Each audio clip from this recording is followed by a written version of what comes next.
Good evening, distinguished ladies and gentlemen. Kindly allow me, first of all, to acknowledge the estimable presence of their excellencies, Presidents Paul Kagame of Rwanda and Vice President Professor Yemi Osinbajo of the Federal Republic of Nigeria. I would also like to thank Forbes for the great honor accorded by nominating me for the award of the most influential personality in Africa for the year 2021 and for inviting me to deliver this keynote address entitled Leadership and Philanthropy. It is a most encouraging award given the backdrop of the work that we do, as well as the attendant challenges of that work. The work of a pastor is transformational, and that underscores the difficulty, because transforming one human is an arduous task. Transforming a congregational mass is Herculean, and transforming a continent requires one to be a believer in the extraordinary. I believe in the extraordinary. The reason the work is difficult is because humans are not mere biological entities. They are a convergence of genetics, cultural and psychological conditioning, history, nativity, and emotions. Continental transformation requires lifelong transgenerational commitment, and it requires exemplary spiritual and intellectual leadership. By calling, therefore, a pastor is a transformational leader, and all this at the local level. Were the challenges of Africa entirely local, the work would be easier, but the context in which the African exists is as important in the work of transformation as the internal dynamics of the individual. Sometimes the political architecture of Africa compounds the difficulty of transformational work. There is famine, denuding poverty, there are environmental challenges, political ineptitude, as well as the unfortunate mismanagement of resources. So the problem lies in the atypical philosophy of leadership often adopted here on the continent because, my friends, there is a difference between lordship and servant leadership. There are two critical virtues a leader must have in his arsenal: management skills on the one hand and a humane heart on the other. If a leader has management skills but lacks a caring heart, the leader will merely run a government but will fail to lead a people into nationhood and the greatness of the potential of that nation. On the other hand, if a leader has a wonderfully caring heart but lacks management skills, the leader will do enormous damage to the economy and the polity. A philanthropic disposition ought to accompany managerial skills. The leader should be able to manage resources and also be compassionate. Therefore, leadership and philanthropic disposition are two sides of the same coin. A one-sided coin is never legal tender in the affairs of men. Both sides of the coin are necessary. David, the 10th century BC servant leader, was said to have guided the people with skillfulness of hands and the integrity of his heart. Heart and skills are two critical components of leadership. Leadership is therefore the combination of gray matter and red blood corpuscles. Often, the problem is that the institutions of the world dimension people simply as mere statistics. The result is the imposition of ruinous economic policies leading to a rise in GDP but a fall in gross domestic happiness. However, at the end of the day, the goal of governance ought to include the security and the welfare of its people. These principles should determine the allocation of resources. For example, social services must always be prioritized. It is a long-term venture, especially the investment in education. The returns in education typically take 25 to 30 years to mature. It is therefore not in sync with the short-termism of the political calendar, which is calibrated in most climes in 4-year cycles. Ideally, leadership and the philanthropic outlook to governing policy ought to always be inseparable. There are necessities the state must supply and investments that the state ought to make. The child we fail to educate today will cost the state dearly tomorrow. Given the reality of Africa, the social investment required to transform the continent cannot only be the responsibility of the state, but also the charge of faith-based organizations, the organized private and public sectors, as well as individuals to boot.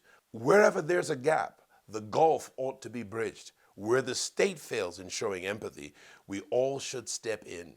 The poverty indices in Africa evidence that there are numerous burgeoning opportunities into which to intervene. That's why we must become our brothers and sisters' keepers. There ought to be no gender discrimination at all. We must rise to keep our neighborhoods, to keep our communities, and invariably to keep our nations. When Jesus said, and I quote, "The poor you have with you always," He was inferring that opportunities will never be equal in life and that the opportunity will always beckon for us to be kind to our fellow human. In moments of compassion, it is our responsibility to take the lead amid the situation. The most effective gospel is the gospel of care. The maxim suggests that people do not care about what we know until we know that they care. Philanthropy is in our corporate and individual self-interest. As the African adage goes, and I quote again, "The lone rich man living on a street full of beggars will soon become a very poor man."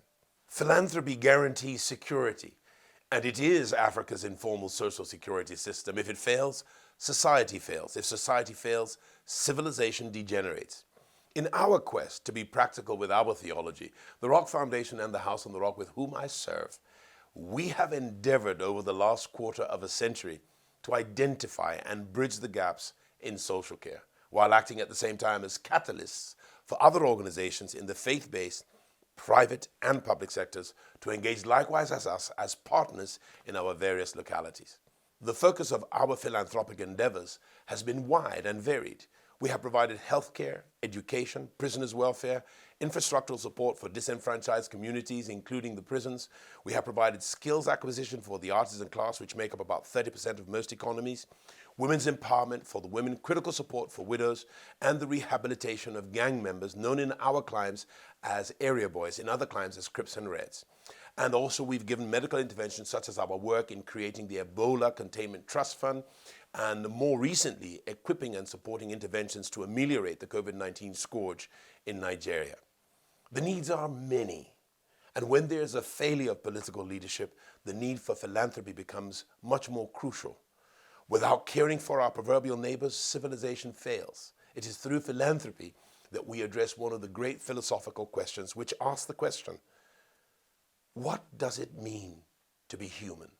The answer that I submit is that without care for other persons, other communities, and other nations, we all will be lacking in essential humanity. Philanthropy is also about the creation of opportunities for those who have had little or no opportunity at all. Food may meet the needs of today, but not necessarily the needs of tomorrow. The creation of opportunity for exposure is partly what has informed our annual organization of what has become the largest musical festival in Africa, otherwise known as The Experience, a gospel music concert that has become a household name around the continent. The event affords local talent the opportunity to display their unique abilities and exposes them to an unprecedented global audience via continental and global television alongside live internet streaming, which together provide a reach into no less than 180 nations and territories.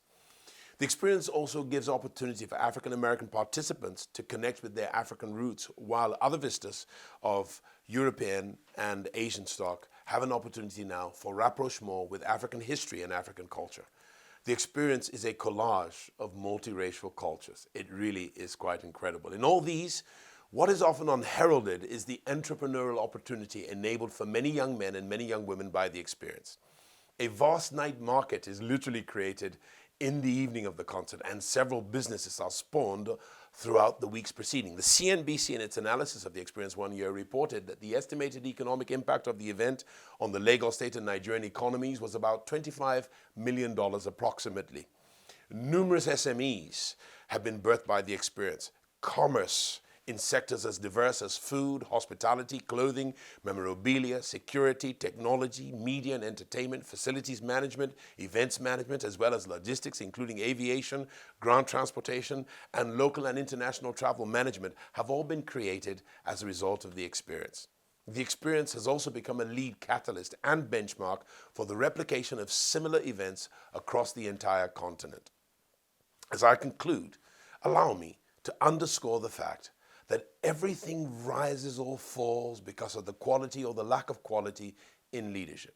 Africa now requires bright and brilliant leaders that are not only visionary and profoundly inspirational, but also compassionately caring and boldly progressive, if she is ever going to attain the potential of her great possibilities. Africa can industrialize. Africa can be great again. If only African leadership would rise to the prerogative of deeply caring not only for her future, But for every single one of the 1.4 billion African humans on the continent, what the African youth need the most is opportunity. And so we will continue to devote considerable effort and resource to the creation of opportunity for African youth. Our vision is no less than a transformed Africa through opportune lives, changing the continent from verdant fields of exploitation to one of mushrooming opportunities and industrialization with great development. In closing, I must add that this award, while celebratory and even salutary, is an enormous responsibility, and we don't see it as merely an event or a lovely award alone, but as a present continuous role. And having been so recognized, the metrics have changed for me and my teams. The standard is no longer the effort of a pastor in one corner of the global society. It is now the profile of the award that marks the bench, and I trust that with your prayers and extraordinary help from above, that myself and my teams will steward and maximize this opportunity till it exceeds all the expectations. I want to once again thank Forbes in New York and the Foreign Investment Network for the opportunity to speak into this roundtable. And may God bless Africa, and may Africa be blessed by God. May God bless you all, and thank you very much.